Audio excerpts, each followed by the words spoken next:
Hello, and welcome to an important topic, workplace violence prevention. We're going to cover steps for employees to take to prevent and respond to tense and potentially volatile situations. This important information is generic in nature, and you'll need to talk to your HR person or your safety director in order to learn about specifics of your plan in case of emergency or violence in the workplace. According to the Occupational Safety and Health Administration, workplace violence is the second leading cause of fatal occupational injuries in the United States, affecting nearly 2 million American workers annually.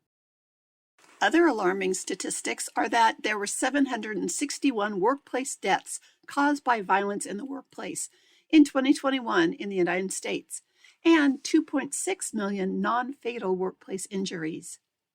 85% of workplace violence deaths were due to robbery, and workplace assaults resulted in 20,050 injuries and 392 fatalities. Workplace violence causes American businesses to lose, on average, $250 to $330 billion every year. Sadly, workplace violence has become too prevalent in American society. What is workplace violence? According to Cal-OSHA, it's any act of violence or threat of violence that occurs in a place of employment. Workplace violence includes, but isn't limited to, the following: the threat or use of physical force against an employee that results in or has a high likelihood of resulting in injury, psychological trauma, or stress, regardless of whether the employee sustains an injury. Or an incident involving a threat or use of a firearm or other dangerous weapon, including the use of common objects such as weapons, regardless of whether the employee sustains an injury or not. Cal-OSHA puts workplace violence incidences into 4 different types. Number 1, workplace violence is committed by a person who has no legitimate business at the worksite and includes violent acts by anyone who enters the workplace or approaches employees with the intent to commit a crime. Type 2 is that workplace violence is directed at employees by customers, clients, patients, students, inmates, or visitors. Type 3 is workplace violence against an employee by a present or former employee, supervisor, or manager.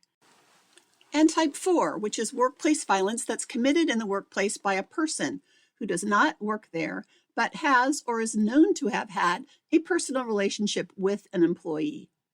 Workplace violence does not include lawful acts of self-defense or defense of others.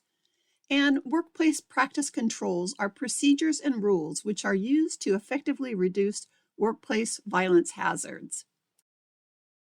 And that's precisely why we're doing this training.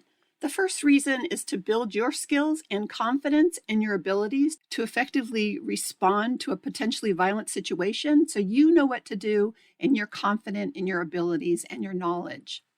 Another reason we're doing this training is for safety and health purposes, so you know what the emergency response protocols are, you understand the employer's commitment to safety and health in the workplace, and you are clear on the steps to take in order to prevent and respond to violence in the workplace.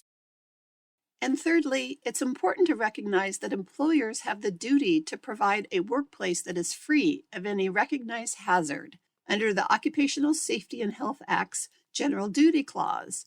Additionally, some states have mandated training. For example, California, with SB 553, mandates training annually on workplace violence prevention.